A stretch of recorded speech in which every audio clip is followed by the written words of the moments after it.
Okay, this is the second installment of 3 on the Waterfall coffee table. All right, I purchased 2 of these Diablo 40 tooth blades for my saw. I want as sharp a blade. These are carbide tips. I want as sharp a blade as I can get. I bought 2 of them. I have 4 cuts to make. I may very well just do 2 cuts with each one of them on this particular wood. Want to make sure this hickory cuts as fine as I can cut it. So I'll still have probably 2 fairly decent blades afterwards, although this hickory is incredibly hard. I guess a couple things here. You can see I have some 2x8s on this end so this piece does not fall after I cut it. I have 2x4s blocking down there, my straight edge, and some clamps. What I've done here is I've preset my depth just past the teeth, pretty much how you set your table saw. That's as deep as I want to set that. So now I'm going to get, this is hard to do with one hand, but I'm going to get this straight edge on there and clamped. Whether I'm going to use this one or my 8-footer, I'm not really sure yet. I want to get that on there, get that clamped in place really, really well. And then I want to kind of look at how I'm going to make this cut, whether I want to get up there on the table itself or whether I want to try to do this from the ground. I guess somewhat left-handed, I'm not sure yet. So let's get this straight edge attached. Okay, so I'm going to use my 8-foot straight edge, only because it's a little wider. It gives me a little bit better clamping outside the saw. I think my 4-footer is going to be a little too thin, so I'm going to use this. Plus, it's a lot heavier. I have this thing clamped down there absolutely as tight as I can get it. I just do not want this thing to move. And I believe what I'm going to do is I push this further onto the table. I'm going to get up here on the table and make this cut up here. So it's too far to reach from down here left-handed, which is an awkward way to do this and keep it against this edge. So I think I'm going to get right up here on the table. I'm going to try to get comfortable. It might take me a second, and then we'll start cutting this. So wish me luck.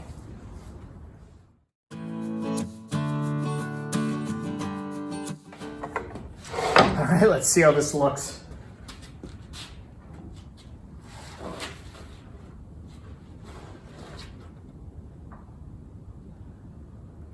Well, it looks pretty sharp. It didn't even splinter much on the bottom at all. I'm hoping the top is the same when I peel this tape off. So hopefully that's the same way, nice and sharp without any splinters. So let's get this thing spun around and do the other one.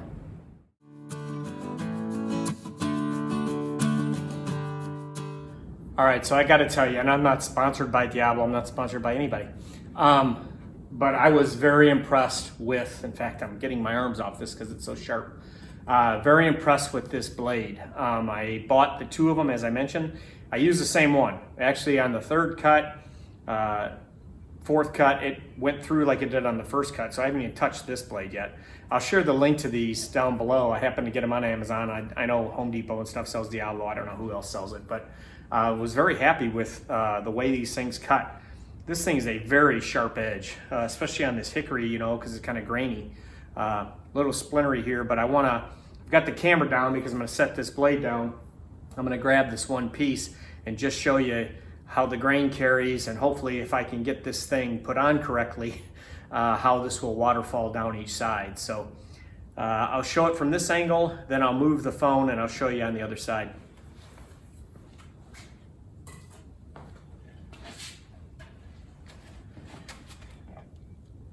So if you can see that, the grain carries right over from those boards, and I'll hopefully get that mounted correctly.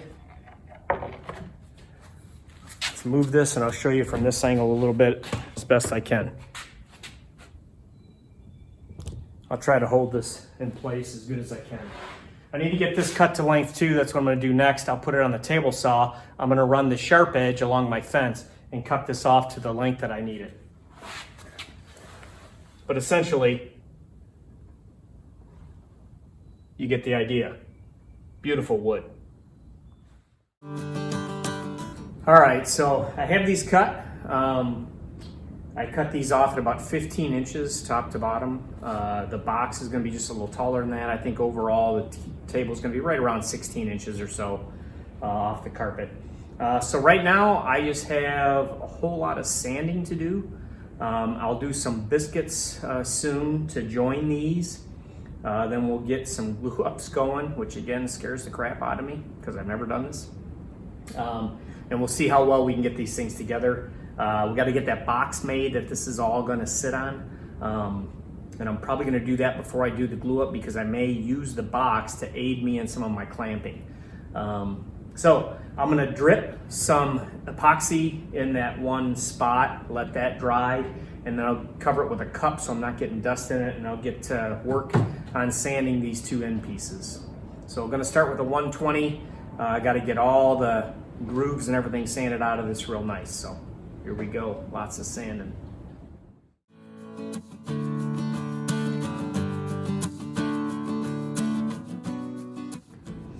Okay, so while I've got some of that stuff, the epoxy's drying, and I've done some sanding on the pieces a little bit already with the 120. I still have several layers. I'm going to do a 220 and a 320 on that. But I think right now I want to start getting my box made. If you recall, I think I did a sketch or showed the sketch. There's a box that's underneath the Waterfall Hickory, and that's just going to be stained real dark black. Making that out of oak plywood. So I've got some dimensions. I know I've got to get a couple pieces cut here. And basically what I did is I took that underside dimension. So in other words, those 245s on the underside, where that came, you know, I'm roughly about 48 inches wide. I think 48 was what I had said. And so when you do that angle cut, you know, the nominal thickness of the wood and so forth, I've got a couple of really odd size boards I got to get cut here, and I want to trim them all out at 15 inches high. So overall, this table is going to be about 16 when it's all put together. So I'm going to cut these off, get these cut off now on the table saw, and we'll start getting that box put together.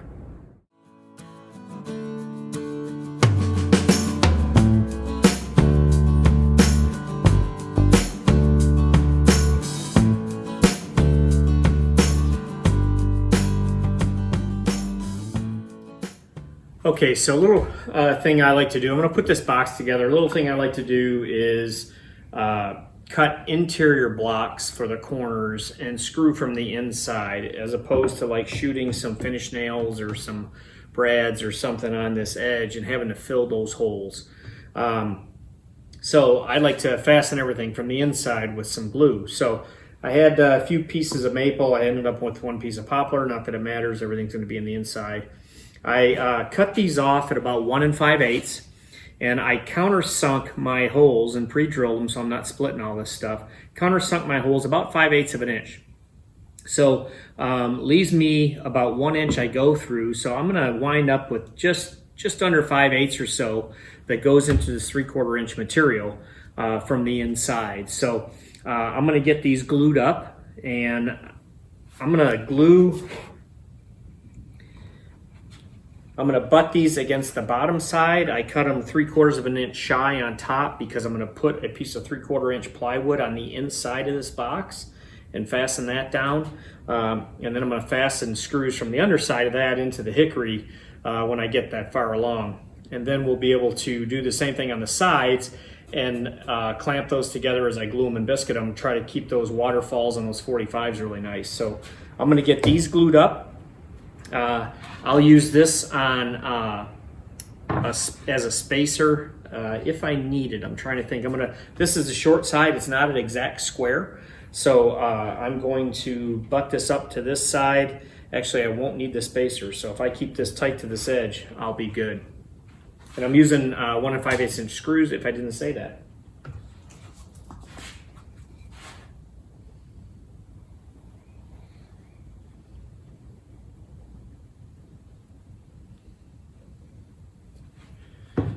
As I always say, don't be bashful with the glue. You can clean up glue. Get everything covered good. I want to get this box done so I can get some stain on it. I'm probably going to do a couple coats of this black stain. I want to try to get it as deep black as possible.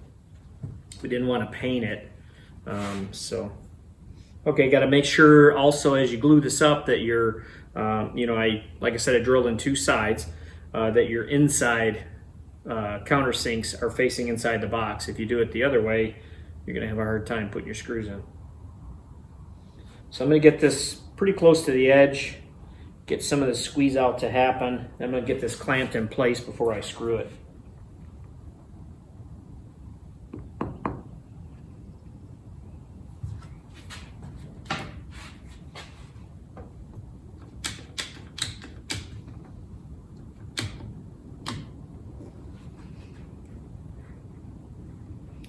Now this does want to move on you when you clamp it until some of that glue gets out. You release some of that friction, and a little trick you can do, and I just don't have any out here with me, is you can actually put table salt, mix a little bit in with the glue, and that will stop the piece from sliding so much.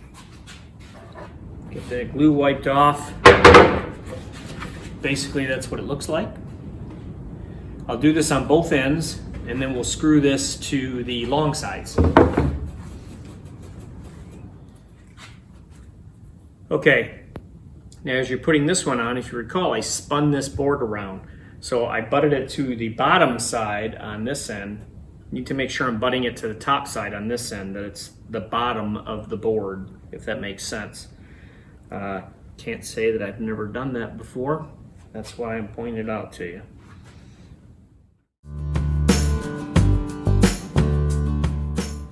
All right, that looks pretty good. Let's do the other short side, then we'll get these glued together.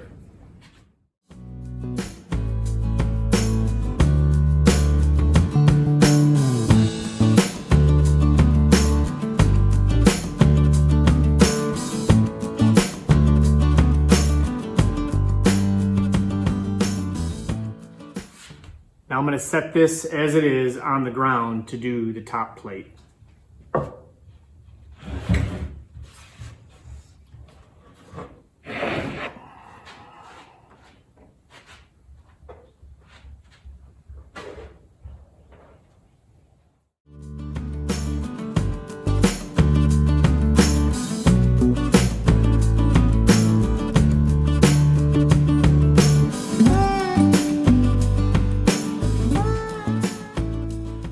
Okay, well, got this all put together. Some of you along the way may have been wondering, well, what's he going to do with this exposed plywood edge?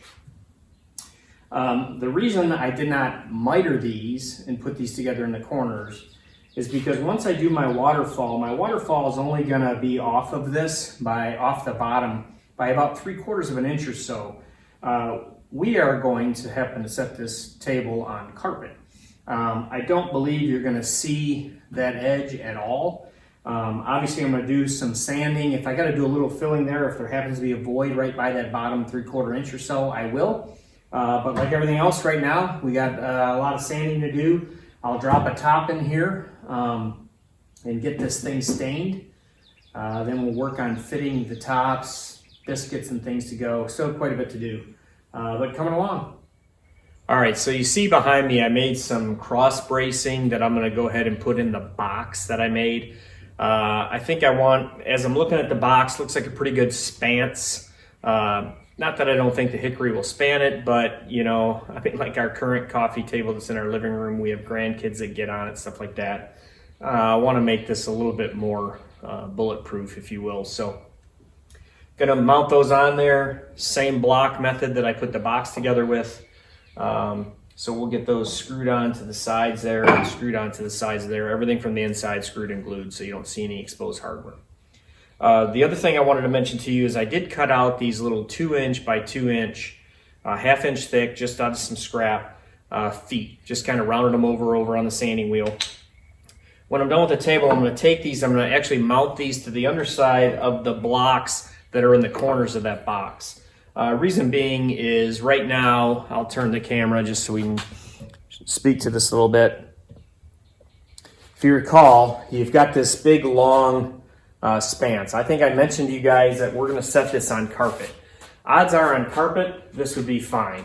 But if there's a high spot in your floor, if you're going to put this on a hardwood floor or something like that, the feet, by putting those in the corners, allow you to span any kind of imperfections in the floor. Again, on carpet, probably not a big deal, but I'm going to go ahead and put it on here anyways in case I have some high spots in my floor. That'll bridge it and the table won't want to teeter on that. So let's get these cross braces put in the box and we'll get the feet put on and start some staining.